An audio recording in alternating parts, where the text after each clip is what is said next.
Hello, Marion Verles. You're the Executive Director of Nexus. Could you tell me a little bit about your organisation? Sure. Good afternoon, Francesca.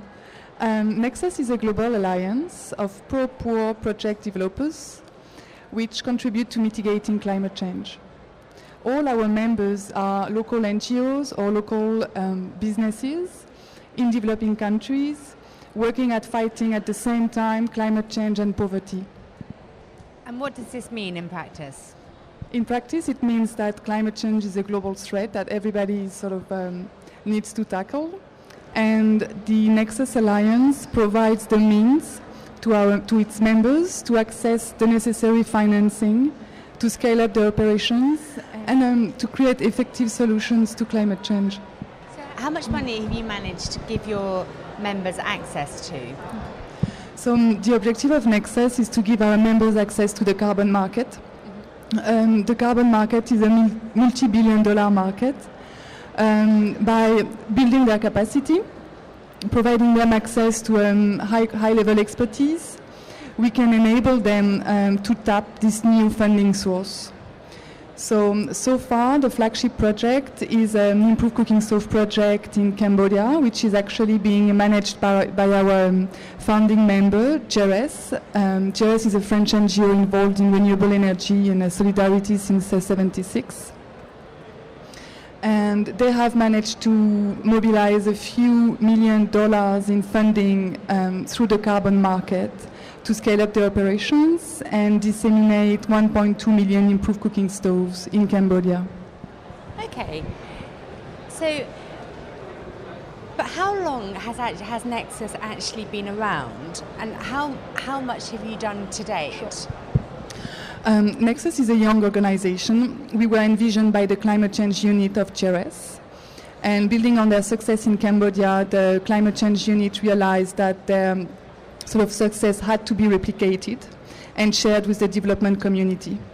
In 2006, with the grant funding from the World Bank Carbon Finance Assist Program, the climate change unit of GERES realized consultations to identify the barriers to the carbon market for pro-poor projects. From these consultations, the design of Nexus was created. So Nexus is really the child of the consultations and of the experience of GERES in Cambodia. It was registered in 2008, and we are going to be a fully fledged services platform operating in Southeast Asia and Southeast Asia with a full team set up in Singapore and in Cambodia from 1st of January next year. So we've been working on it for the last 3 years, and it's going live very soon. Okay. And what do you see, looking at it more broadly, what do you see as the actual challenges in financing development? I think there are many challenges. From our perspective, the challenge is to structure the development practitioners. Looking at the carbon market and the climate change negotiations, you see a lot of top-down approaches. Bottom-up approach are less structured. In the carbon market, the biggest players are coming from the financial services industry, whereas project developers and especially pro-poor project developers are not so well structured. They are still very fragmented and small organizations with very limited financial capability. And hence for them the biggest challenge is to structure themselves, to get together to reach the scale which will enable them to reduce risk, to diversify their funding sources, and at the same time enable access to high quality expertise and sharing of this expertise. And that's what Nexus is aiming at doing for them.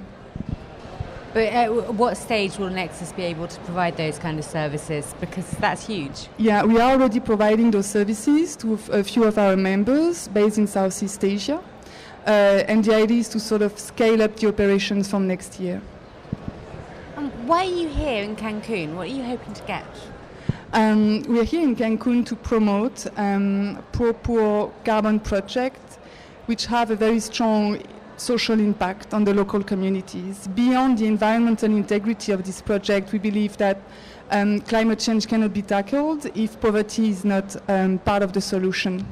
So that's our strong message. We hope that from the negotiations there will be a clear commitment to provide funding that will be channeled directly to these projects.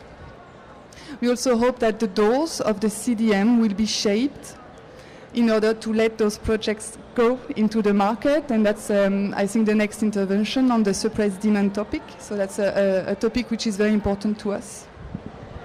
In terms of the future of CDM, how do you see that? The future of the CDM, I'm not sure, and that's a huge question, but the future of the carbon market is definitely there. I think post-2012 will show us that CDM is not the carbon market. The carbon market is much more bigger than that. We see in Asia the emergence of regional and national markets. China, New Zealand, maybe India in the near future are creating their own national domestic market. And we hope to see in these markets a strong demand for a highly charismatic project with high social and development impact on the local communities. Thank you very much, Marion. Thank you, Francesca.